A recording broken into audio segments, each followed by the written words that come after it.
Assalamualaikum warahmatullahi taala wabarakatuh. Selamat sejahtera pada malam ini. Tuan-tuan, tolong share, tolong like, tolong subscribe.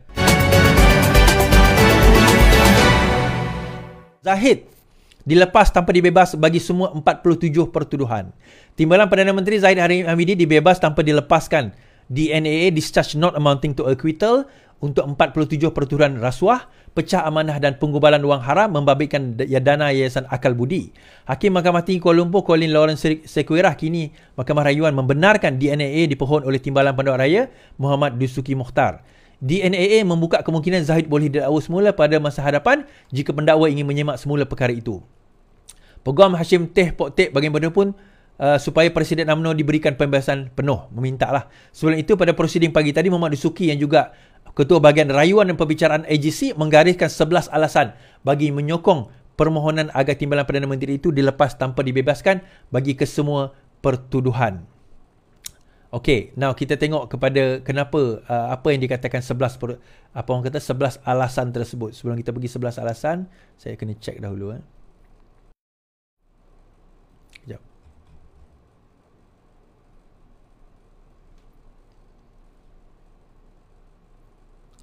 Okey, sebelum tu kita baca komen-komen mereka yang tak bersetuju. Saya suka macam ni. So kita nampak tak bias lah kan. Ambiga. Zahid dilepas, pemimpin kerajaan tak usah sembang anti rasuah. Ambiga. Bekas Presiden Ambiga Sreenivasan telah membidas kerajaan setelah Timbalan Perdana Menteri dilepas tanpa dibebas berhubung kes rasuahnya. Dia berkata, kerajaan berhutang penjelasan kepada orang ramai. Pembaziran dana awam dalam membuktikan kes prima facie dan sia-sia semua kerja keras anggota Jabatan Peguam Negara. Kerajaan pasti berhutang penjelasan kepada orang ramai dan saya harap tiada politik UG Kerajaan Perpaduan berani untuk membenarkan perkara ini atau sekali lagi mengatakan mereka anti rasuah, katanya. Sebelum ini, Satu Seagung Ashraf Wajdi Dasuki mendakwa DNAA itu membuktikan Zahid yang juga Presiden UMNO menjadi mangsa penganiayaan. Dalam masa yang sama juga, Syed Saddiq juga menulis di dalam Twitter beliau. Dia juga menulis dalam yang berbunyi, saya baca, 47 pertuduhan rasuah dilepas oleh kerajaan pada hari ini. Bukan hakim, bukan mahkamah, tapi kerajaan hari ini dan lantikan barunya. Berdosa besar jika saya berdiam diri dalam isu ini. This is an utter disgrace to those who fought for a new Malaysia, a better Malaysia, a reform Malaysia. Muda will have emergency meeting to discuss this matter. I like to hear your views. Please share your friends to your family, katanya. Okay. Now, persoalan tentang kes Zahid ini, saya pernah juga bahaskan sebelum ini dalam kes UKSB, dalam kes UKSB sebelum ini tahun 2022, dan kenapa Zahid dibebaskan daripada kes tersebut. Dan pada waktu itu yang memerintah adalah Kerajaan Perikatan Nasional. So saya tak emosional, malah saya ada video yang saya akan tunjukkan sebentar lagi di mana saya mengulas tentang kes tersebut. So malam ini insya-Allah saya akan mengulas juga tentang kes yang saya sebutkan berkenaan dengan kita bercerita tentang what do you call that, akal budi ini dan apa sebenarnya yang berlaku. So kes ini insya-Allah saya akan bawa supaya tuan-tuan nampak apa sebenarnya kes tersebut dan bagaimana Zahid boleh dibebaskan dan kenapa dia dibebaskan dan kenapa DNAA yang diletakkan dalam kes ini dan bukannya ialah didapati bersalah atau sebagainya lah. Sebelum kita bercerita panjang, kita kena faham satu perkara. Kes akal budi ini adalah kes melibatkan Yayasan Akal Budi Zahid. Okay, itu yang pertama. Kemudian kes ini telah pun dibicarakan dan dia ada 3 peringkat mahkamah jenayah ni. Yang pertama prosecutor stage, kemudian prima facie, lepas itu defense. Sekiranya ada prima facie, maka akan dipanggil pembelaan. Okey, itu prosedur di dalam mahkamah jenayah. So dalam kes Zahid pada peringkat awalnya, mahkamah mendapati bahawa terdapat prima facie. Jadi dipanggil untuk membela diri. Prima facie ini bukanlah mengatakan bahawa dia bersalah. Prima facie ini cuma mengatakan bahawa terdapat kes. Tuan-tuan boleh tolong share lagi tak siapa yang nak dengar pasal kes Zahid ni? Cuma dia kata bahawa ada kes yang perlu didengar. Okey, nampak gayanya daripada pihak pendakwaan macam ada kes, macam ada benda yang macam boleh percayalah kita kata. Tapi nak kena panggil pembelaan. Tugas pembela adalah meragukan kes pendakwa raya. Itu tugas dia. Dia bukan nak kena datangkan dengan bukti dia tidak bersalah sebagainya. Tugas pendakwa raya adalah mendatangkan keraguan. Sebab itu untuk mendapati seseorang bersalah di dalam satu-satu kes jenayah, mestilah melangkaui apa orang kata Melangkaui keraguan munasabah dipanggil. Beyond reasonable doubt.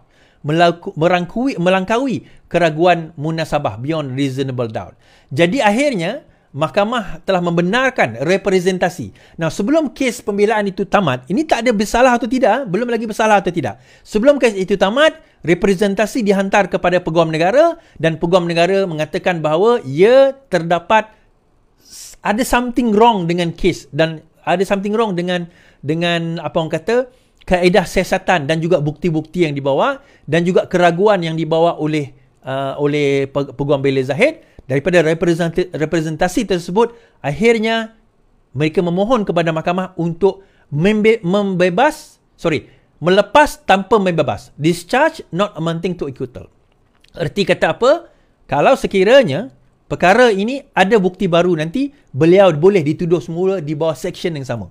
Di bawah ketuduhan yang sama. Sampai bila? Sampai bila-bila. Sampai bila-bila? Sampai beliau meninggal dunia. Ataupun sampai kalau merayu dapat, dia discharge amounting to acquittal. Dilepas dan dibebas. Kalau itu berlaku, dan dia tak boleh kena charge di atas pertuduhan yang sama. Tapi kalau tidak, maka sampai bila-bila beliau boleh discharge. Baik. Akhirnya, pembelaan mengeluarkan satu, satu kenyataan akhbar. Kenapa beliau minta, kenapa mereka memohon supaya perkara ini dilepaskan, supaya kes Zahid Hamidi ini dilepaskan dan beliau mengemukakan pembelaan tersebut. Baik. Dan saya bacakan insyaAllah kejap. Okey, kenyataan Peguam Bela. Sebelum kita begitu, kita tengok presentation yang saya buat dulu. Now, 47 kes akal budi bagaimana Zahid terlepas. Alright.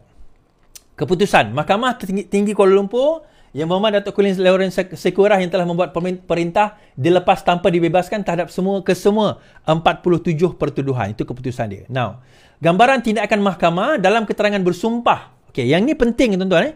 Yang ni penting. Di dalam keterangan bersumpah di dalam mahkamah, beliau menyatakan, iaitu Zahid Hamidi menyatakan bahawa Tun Mahathir, Perdana Menteri Malaysia, ini kenyataan bersumpah tau. Okey, ini kenyataan bersumpah, bukan kenyataan yang sengaja disebut-sebut. Tapi dalam mahkamah beliau menyatakan Tun Mahathir, Perdana Menteri Malaysia pada ketika itu 2018 telah memanggil anak guam kami Zahid Hamidi dan memberikan arahan dalam nada yang tegas kepada anak guam kami untuk membubarkan UMNO. Kalau dia tidak membubarkan UMNO, menerima sebarang akibat sekiranya arahan beliau tidak dipatuhi. Dia mengatakan dia jumpa dengan Zahid. Mahathir jumpa Zahid, dia kata kalau kau tidak bubarkan UMNO, maka kau akan terima pembalasannya. Dan kita mengetahui Mahathir ni daripada dulu memang perangai dia dan style dia memang macam ni. Dia akan ugut orang. Now, daripada sini tuan-tuan, saya suspect begitu juga kes apa orang kata UKSB saya suspect arahan dikeluarkan secara tergesa-gesa. Disebabkan arahan dikeluarkan secara tergesa-gesa, maka siasatan itu tidak sempurna. Sebab itu bila saya ulas kes apa orang kata UKSB tempoh hari, saya pelik. Bagaimana pihak SPRM yang saya tahu begitu teliti dalam melakukan sebarang siasatan boleh culas, boleh cuai, boleh hilang the chain of evidence di dalam menentukan kesalahan Zahid dalam kes tersebut. Jadi itu yang saya pertikaikan tempoh hari dan saya kata bukan masalah hakim nak membebaskan dia. Persoalannya perkara bukti yang dibawa oleh pegawai penyiasat itu sendiri ada terputus. Rantaian pembuktian dia. Teruskan. Perjumpaan dengan Tun Mahathir itu berlaku bila? Bila masa Zahid ni jumpa dengan Mahathir? Dia berlaku pada Jun 2018. Anak guam enggan tunduk kepada tuntutan Mahathir. Zahid enggan tunduk kepada tuntutan Mahathir dan pada Julai 2018 anak guam telah dipanggil oleh SPRM. Jun dia dipanggil supaya bubarkan UMNO. Tapi Julai dia tak nak. Dia kata dia tak nak bubarkan. Julai dia terpanggil oleh SPRM dan akhirnya tindakan mahkamah diambil dan dia telah dituduh pada 19 Oktober 2018. Julai itu dipanggil, Oktober 2018. Dalam masa kurang setahun. Kita kena ingat, kita menang pilihan raya Mei, Jun, Julai, Ogos, September, Oktober. Tak sampai 5 bulan tuan-tuan. Terus charge tu diletakkan. Kita tahu kalau SPRM ni nak ambil pertuduhan, dia akan ambil masa yang lama. Now, akhirnya SPRM sebenarnya pernah menulis surat kepada AGC, Peguam Negara, pada 20 hari bulan Februari 2023. Dia mengatakan, SPRM berpendapat bahawa penting untuk siasatan lanjut dibuat agar kes pendakwaan lebih kukuh dan SPRM sudah pun mula mendapatkan petunjuk-petunjuk dan bukti yang baru. Siasatan lebih menyeluruh adalah amat penting bagi pasukan penyiasat dan pihak pendakwaan tidak dikecam oleh orang awam dan dituduh melakukan pendakwaan terpilih selective prosecution. Terutamanya selepas kes baru-baru ini terhadap Tan Sri Syahir Samad di mana pegawai penyiasat telah mengaku di mahkamah semasa disoal balas sewaktu perbicaraan bahawa pertuduhan telah dikemukakan sebelum siasatan lengkap sebagaimana yang telah berlaku dalam mahkamah tersebut. Dalam kes Tan Sri Syahir, bagaimana orang kata tergesa-gesanya pertuduhan, tak habis lagi siasat, dia orang dah dakwa. So dia orang risau kes ini akan berlaku sama dengan kes Zahid. Siasatan tidak lengkap itulah menyebabkan reputasi SPRM selaku pasukan penyiasat dan AGC selaku pasukan pendakwa tercemar. Demi menjaga nama baik dan reputasi kedua-dua agensi penguatkuasa, wujud keperluan untuk proses merekod beberapa keterangan daripada saksi-saksi dan mengumpulkan lagi bukti-bukti bagi mengesahkan petunjuk-petunjuk yang SPRM perolehi sebelum ini dilakukan. SPRM memberi jaminan kepada peguam negara bahawa siasatan lanjut ini akan dijalankan secara objektif tanpa rasa takut dan pilih kasih, without fear or favor, serta objektif dan sehingga ke akar umbi. No stones will be left unturned akan dijalankan dalam isu ini. Jadi kalau kita nampak di sini sebenarnya AGC sendiri mengatakan bahawa ada kemungkinan kes Zahid ini melibatkan siasatan yang tak cukup lengkap. Tuan-tuan, kita kena faham kalau diteruskan kes ini dan Zahid didapati tidak bersalah, kalau diteruskan kes ini dan Zahid didapati tidak bersalah, apa yang berlaku? Dah tak boleh lagi nak charge walaupun ada bukti-bukti baru datang kemudian. Ni kita kena faham dulu prosedur ni.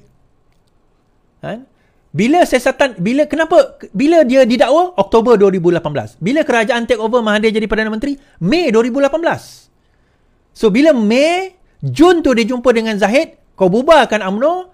Zahid kata no, tak nak bubar. Julai dia kena siasat, Oktober dia kena dakwa.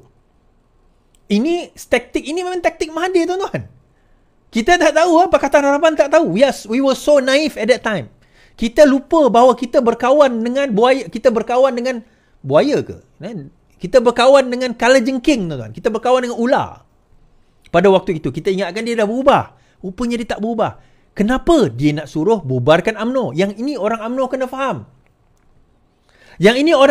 faham. Bersatu setelah sekian lama memang bercita-cita untuk menguburkan UMNO. Ini kena faham dahulu. Kenapa? Sebab bersatu akan ambil alih tugas UMNO bagi memastikan UMNO itu berkubur. Ini kena faham terlebih dahulu. Jadi dia guna pelbagai taktik. Dia guna pelbagai cara termasuk mengugut Tan Sri Syahir, mengugut Zahid Hamidi dalam kes ini, akal budi. Mula-mula dia ugut dalam kes yang kes menyentuh persoalan UKSB. Kalau kita tengok UKSB, dalam kes UKSB dia cuba untuk nak jatuhkan Zahid, tetapi even kes itu pun menghadapi masalah, tuan-tuan. Masalahnya apa? Masalahnya adalah pembuktian itu berat sebelah.